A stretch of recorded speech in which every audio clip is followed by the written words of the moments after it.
क्रोध लगभग हर मनुष्य के अंदर होता है। ऐसा कोई नहीं है जिसके अंदर या जिसको कभी क्रोध न आया हो। और कभी कभी मनुष्य क्रोध में अपना आपा खो देता है और कुछ ऐसा कर देता है जो कभी नहीं करना चाहता है, और बाद में उस बात को सोच कर पश्चाताप करता रहता है। कभी कभी सामने वाला व्यक्ति उसके क्रोध का प्रतिकार क्रोध से ही करता है और दोनों के बीच में अत्यधिक मनमुटाव और बहस होने लगती है, और बात इतना आगे बढ़ जाता है कि दोनों के बीच में शत्रुता हो जाती है और दोनों जीवन भर इस बात को लेकर पश्चाताप करते रहते हैं कि काश मैं ऐसा ना किया होता। अपने क्रोध पर संयम कैसे करें, और यदि आपसे कोई क्रोध से पेश आ रहा हो तो आपको उससे कैसे पेश आना चाहिए, जानते हैं गौतम बुद्ध के इस कहानी से। आपसे यह कहना चाहूंगा कि इस वीडियो को अंत तक जरूर देखें, और इससे पहले कि आप कहानी में खो जाएं, आप हमारे इस वीडियो को लाइक और हमारे इस चैनल को सब्सक्राइब जरूर कर लें। तो चलिए कहानी शुरू करते हैं। एक बार की बात है, गौतम बुद्ध अपने शिष्यों के साथ बैठकर उन्हें कुछ समझा रहे थे। बुद्ध के सभी शिष्य बुद्ध को बड़े ध्यान से सुन रहे थे।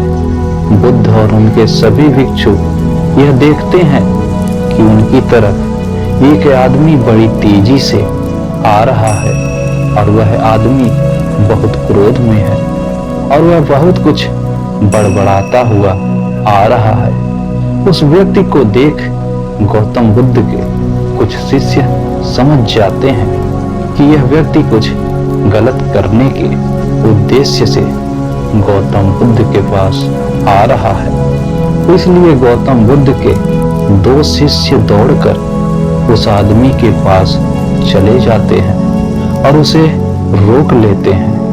वह उस व्यक्ति से पूछते हैं कि तुम कौन हो और तुम्हें किससे मिलना है। वह व्यक्ति गौतम बुद्ध के शिष्यों से कहता है कि मेरे रास्ते से हट जाओ, आज मैं इस बुद्ध को सबक सिखाकर ही रहूंगा। उस व्यक्ति की बात सुन गौतम बुद्ध के शिष्य उस व्यक्ति को शांत करने की कोशिश करते हैं, पर वह व्यक्ति शांत नहीं होता है।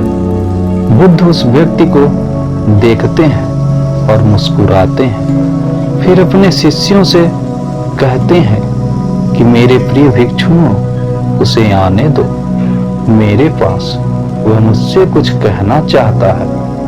बुद्ध की आज्ञा का पालन करते हुए बुद्ध के भिक्षु उस व्यक्ति के रास्ते से हट जाते हैं। फिर वह व्यक्ति बुद्ध के पास आकर खड़ा हो जाता है। जैसे ही व्यक्ति बुद्ध के पास पहुंचता है, वह बुद्ध को गालियां देना शुरू कर देता है। बुद्ध उस व्यक्ति की गालियां सुनते रहते हैं, परंतु उसे कोई भी उत्तर नहीं देते हैं। बहुत देर तक बुद्ध को गालियां देने के बाद वह व्यक्ति अपने मन में सोचता है कि मेरी गालियों का बुद्ध पर कोई असर क्यों नहीं हो रहा है। इसलिए उस व्यक्ति का क्रोध और भी ज्यादा बढ़ जाता है और वह व्यक्ति बुद्ध के ऊपर थूक देता है।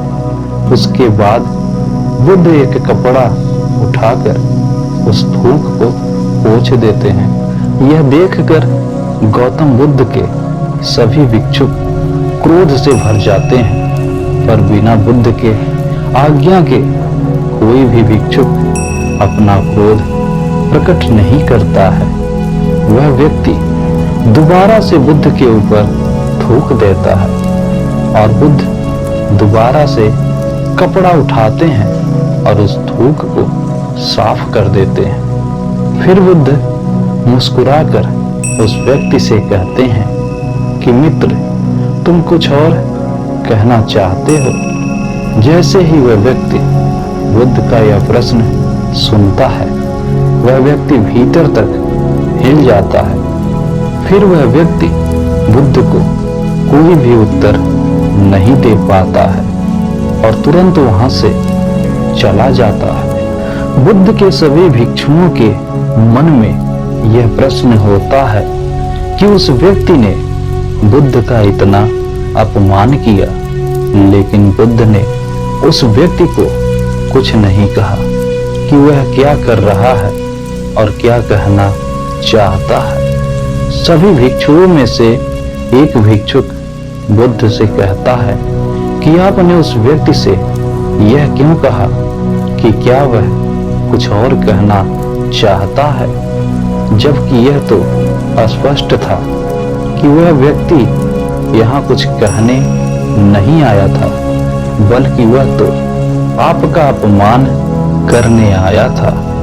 वह व्यक्ति बुद्ध का अपमान करके अपने घर तो चला जाता है, लेकिन पूरी रात वह सो नहीं पाता है। उसके मन में सिर्फ यही प्रश्न घूमता रहता है कि मैंने बुद्ध का अपमान किया, उन्हें गालियां भी दी, फिर भी उन्होंने मुझसे यह क्यों पूछा कि क्या मैं कुछ और कहना चाहता हूं, जबकि मैं वहां कुछ कहने नहीं बल्कि उनका अपमान करने गया हुआ था।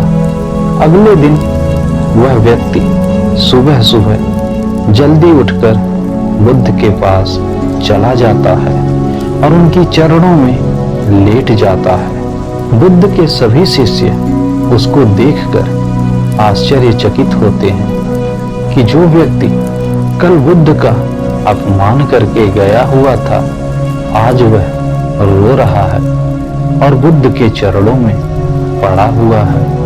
बुद्ध उस व्यक्ति को उठाते हैं और उस व्यक्ति से कहते हैं कि मित्र, क्या तुम कुछ और कहना चाहते हो? इतने में ही बुद्ध का एक भिक्षुक बुद्ध को टोकता है और उनसे पूछता है कि बुद्ध, जब कल यह व्यक्ति आपका अपमान कर रहा था तब भी आपने यही बात कही थी कि क्या तुम कुछ और कहना चाहते हो, और आज यह व्यक्ति आपके चरणों में पड़ा रो रहा है, आप तब भी यही बात कह रहे हैं, इसका क्या अर्थ है? बुद्ध कृपा कर समझाइए हमें। बुद्ध कहते हैं कि बात को कहने के लिए शब्द असमर्थ है।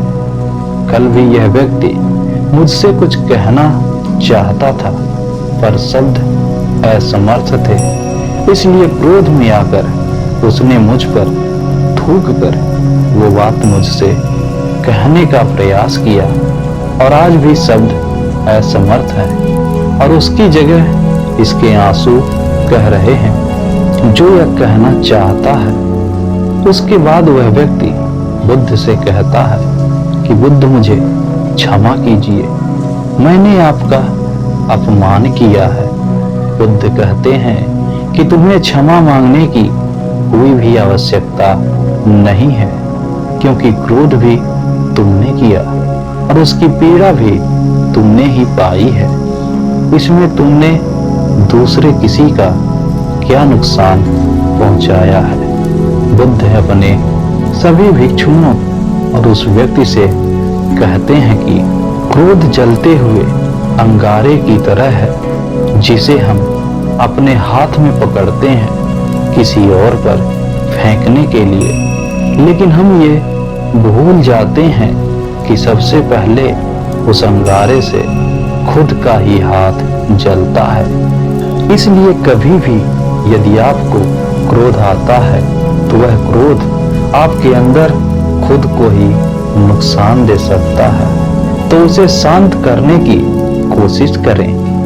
अपने मन को एकाग्र कर उसे जीत कर अपने मन को शांत करने की कोशिश करें। जब आप ऐसा करने में सफल हो जाएंगे तो क्रोध धीरे धीरे अपने आप शांत हो जाएगा। तो उम्मीद है कि हम यह जान पाए कि जब भी कोई आपका अपमान करे तो हमें क्या करना चाहिए और अपने क्रोध को शांत कैसे करना चाहिए। आपको यह वीडियो कैसी लगी हमें कमेंट में जरूर बताएं और हमारे इस वीडियो को लाइक और हमारे इस चैनल को सब्सक्राइब जरूर कर लें। धन्यवाद।